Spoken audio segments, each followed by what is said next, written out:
Assalamu alaikum wa rahmatullahi wa barakatuh. Alhamdulillahi rabbil alamin, thumma salatu wassalamu ala rasulillahi sallallahu alaihi wasallam. Hatunabudi kumshukuru Allah subhanahu wa ta'ala, lakini pia kuzitaka rehema na amani zimwendee kiongozi wetu ambaye ni Nabii Muhammad sallallahu alaihi wasallam. Kwa kawaida tunajua katika Uislamu tunaamini elimu kwa asili yake huwa inatoka kwa Allah subhanahu wa ta'ala, na yeye ndiye anasaidia katika malezi ya watoto. Ndugu zangu, katika siku ya leo nitakuja na hatua ya kwanza katika elimu na malezi. Hii hatua yetu ya kwanza kwa siku ya leo juu ya elimu na malezi itakuwa na maelezo au maneno yafuatayo, ambapo inatuambia malezi ya mtoto huanzia tumboni mwa mama. Hivyo mlezi na mwalimu wa kwanza wa mwanadamu ni mama yake. Hili ni jambo ambalo naamini kwa wengi wetu hatuwezi tukalipinga na hatuwezi tukabishana nalo. Ni kweli, mwalimu na mlezi wa kwanza wa mwanadamu ni mama. Kwa maana ya kwamba kipindi mtoto yuko tumboni, mama mzazi anatakiwa kuwa makini nini anakula wakati mtoto yuko tumboni, ambacho kitaujenga ubongo wa mtoto, kitajenga mwili wa mtoto, kitajenga akili ya mtoto, lakini kitampelekea mtoto azaliwe akiwa na afya ya kiasi gani.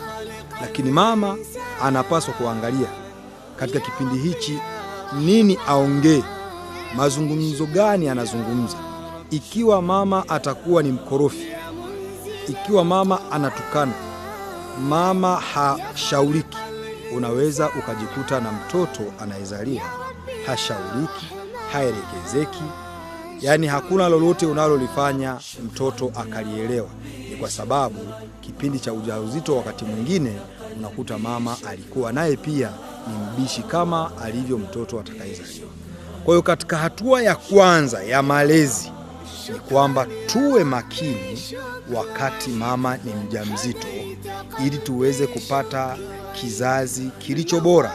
Mtoto akizaliwa hali ya kuwa amelelewa vizuri tangu uko tumboni, kwa maana baba alichunga tabia zake binafsi wakati ana mke wake ana ujauzito.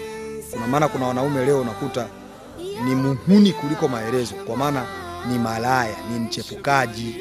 Sasa unashangana katoto baadaye kanaanza tabia za uhuni, baba anaanza kuombezana na mama, kumbe yeye aliyakoroga wakati bado mtoto yuko tumboni. Pengine mtoto anatukana hovyo, kumbe baba na mama wakati mtoto yuko tumboni walikuwa wanatukana hovyo.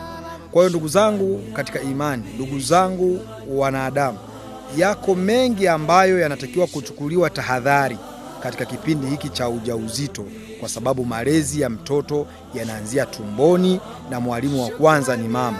Katika kipindi hichi kunahitajika umakini mkubwa sana kwa kuchunga aina ya mlo ambao mama mzazi anatakiwa autumie. Huu mlo lazima kuwepo ushirikiano baina ya baba na mama, japokuwa huwa inatokea wakati mwingine maudhi, mama anachagua chakula, lakini sio mbaya kama ushirikiano utakuwepo katika kuangalia namna ya kuweza kumsaidia mtoto katika kipindi hichi. Nimalizie kwa kusema kupatikana kwa mtoto akiwa na akili, akiwa na uwezo, akiwa analelewa, hatuwezi tukausahau au tukaiacha nguvu ya Mwenyezi Mungu Subhanahu wa Ta'ala. Kwa siku ya leo nimalize kwa kusema kila mmoja anapaswa kutambua kwamba malezi ya mtoto huanzia tumboni na mlezi wa kwanza ni mama. Kwa hiyo mama, kina mama muwe makini.